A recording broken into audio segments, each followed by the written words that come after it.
America's banks received extraordinary assistance from American taxpayers to rebuild their industry. And now that they're back on their feet, we expect an extraordinary commitment from them to help rebuild our economy. It was sold as a life preserver to keep the American economy afloat. Obama's stimulus package to help the U.S. economy rebound from the so-called Great Recession, by some estimates, saved as many as 2 million jobs.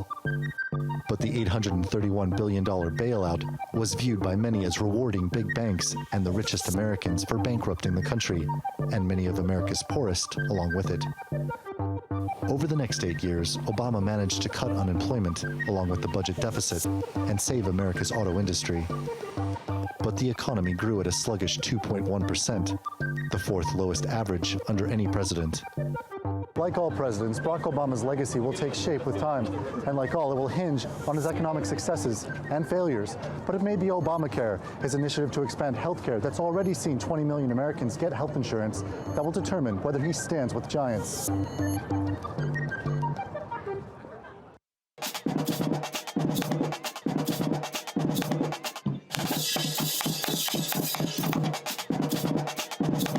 Martin Luther King Day serves as a reminder of the battles for racial equality won, and those still being fought. Well, I think his economic legacy will be, and there'll be multiple features to that, but certainly one of the centerpieces will be the Affordable Care Act, because it's created jobs and opportunities for people that just didn't exist before. I'm just hopeful that we can retain what he's done with that. It's a mixed legacy in terms of the benefits reaching everyone that I think Mr. Obama would have wanted the benefits to reach, and reaching them at a level that he would have wanted to see. And I think the community recognizes that. And I think in some ways the community was hopeful for more and disappointed that it didn't get more, and yet also proud at what God had done in allowing us to see this in our day. The Bidi Anyabuite moved to Anacostia to help build up a community in need.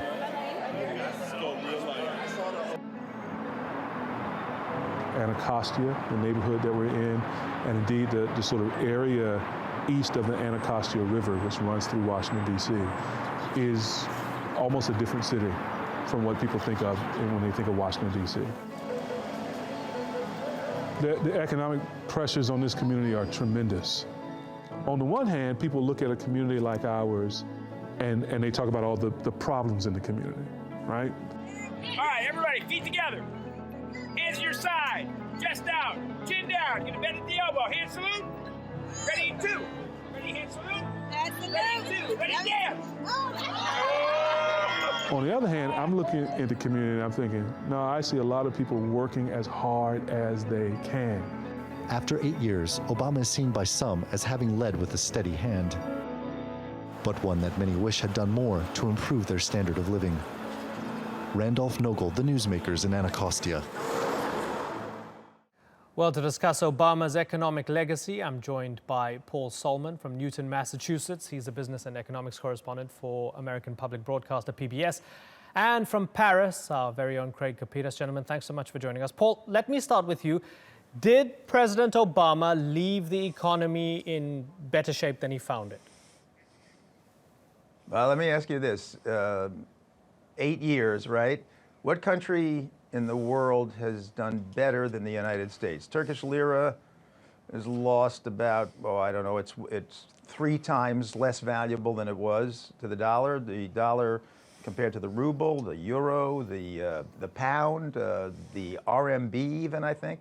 The dollar is the strongest currency in the world. The stock market gone up, tripled under Obama.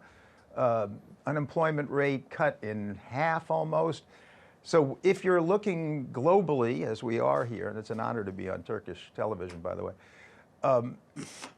looks like a pretty good macroeconomic record. Okay, Craig Kapitas, 4.7% unemployment. That's basically zero if you talk to economists. And many argue that President Obama prevented another Great Depression. It was a good 8 years, wasn't it? Well, what Paul said was, for the most part, accurate, but he didn't complete his sentence. Remember, Obama inherited the financial crisis, and 8 years later, are we better off than before the financial crisis? No, we're not, because it's now different than before the collapse. And I believe, or at least claim to believe, We're not better off. We're anyone- not better. We're not better off than we were at the bottom of the crisis? Are you serious? I didn't say that. I said it's different. I said it's different. I genuinely believe it's not Well, you clear said- what else Obama could have done to improve the economy. Yeah. But there were a number of things that he did not do that perhaps he should have done, particularly for his base. I think chief among them was he did not order any stoppage to foreclosures on houses during the rampant mortgage frauds that went on there. He clearly wanted to keep Wall Street stable, and what he did instead of prosecute was he enforced fines and civil suits. And even the money he pumped into the economy, what was it? Correct me if I'm wrong, Paul, $700 billion bailout and about another $830 billion in a stimulus package of spending and tax cuts.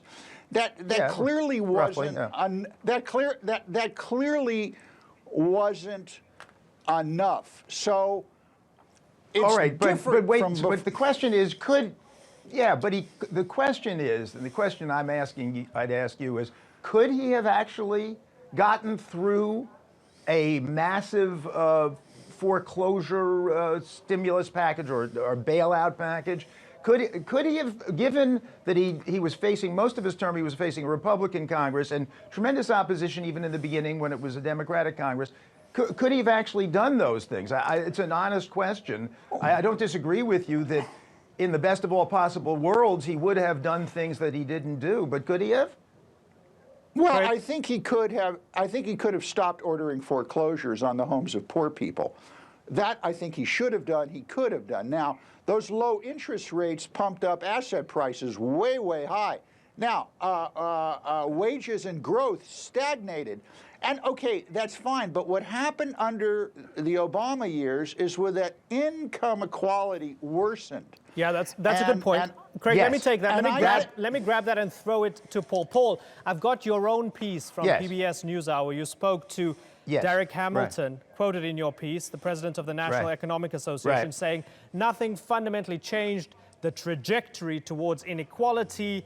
And he said, so frankly, black Americans are still in a Great Depression or a Great Recession at the very least. That's in your own piece. That doesn't sound like much success over the past 8 years, particularly for African Americans, with Barack Obama at the wheel.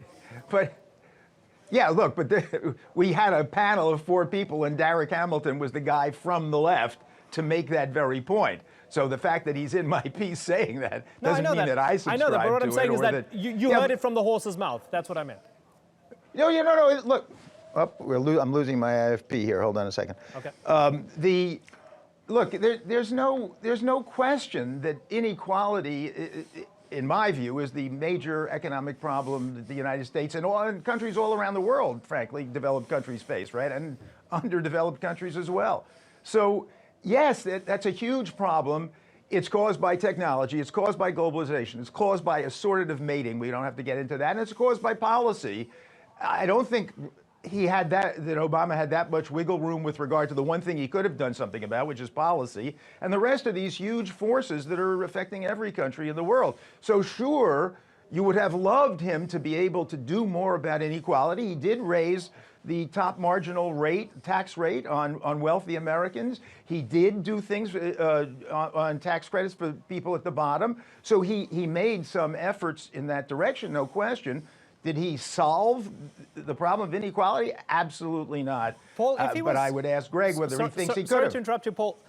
If he was that successful, why did the Democrats lose those white working class Americans in Middle America in the Rust Belt? If he was so successful, why did they vote Trump?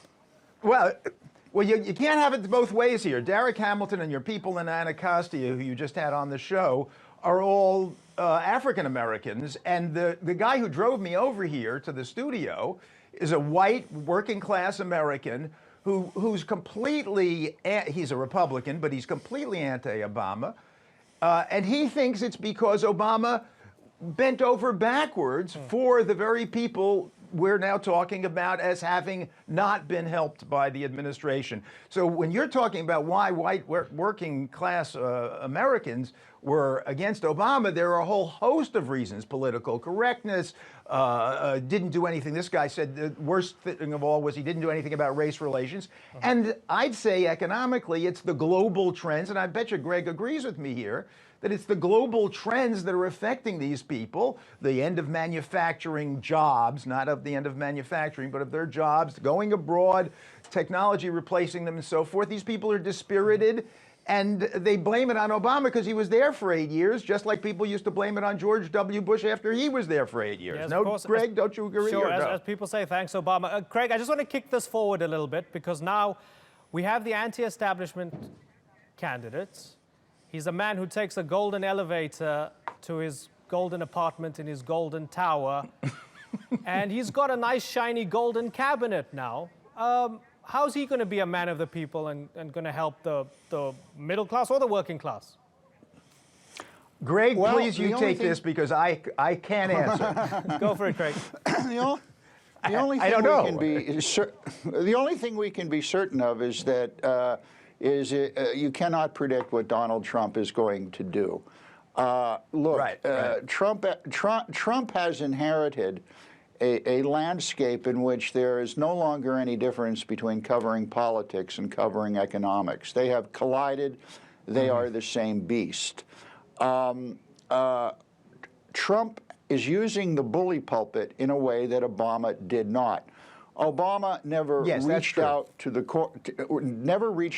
corporate world in the way Trump has. But again, Trump is a businessman. Now, you may make a value decision, and I know a lot of people have, whether that's a good thing or a bad thing. But he has stimulated markets, and the question is, will it continue? We don't know. But let me bring it back just 1 second to one point. You see, the reason, in my opinion, the reason Hillary Clinton lost the election speaks specifically to that white Uber driver who took Paul to the studio today. Okay, I would bet the farm that he had his mortgage foreclosed upon. And you take a person's house, be it a man or a woman, you take their home that has been sold to them under felonious circumstances. Remember, rampant mortgage fraud. And he is going to be angry. And what Obama did not do, which he could have done, which in my opinion could have won Hillary Clinton the election, was a real simple thing he had the authority to trigger. Stop foreclosing on homes. He didn't do that because he wanted to keep Wall Street safe, and he wanted to try to keep the Wall Street money coming into the Democratic Party coffers. In my opinion, Trump could care less about that money. Okay, Paul, just I don't know about enough time for you to but come in for I a final agree. comment. I agree. He didn't punish the banks. He wasn't tough enough on them, for sure, in terms of prosecutions and the rest. And he didn't bail out people with regard to the mortgages. On the other hand, contrasting him with Trump, he was an economic diplomat of sorts, maybe too diplomatic, but there was a predictability and a calm about him that Donald Trump simply does not have. There's no question of that. And the question is whether or not the economy and economic actors in the economy are going to respond positively to the unpredictability and the lack of calm that we're about to see.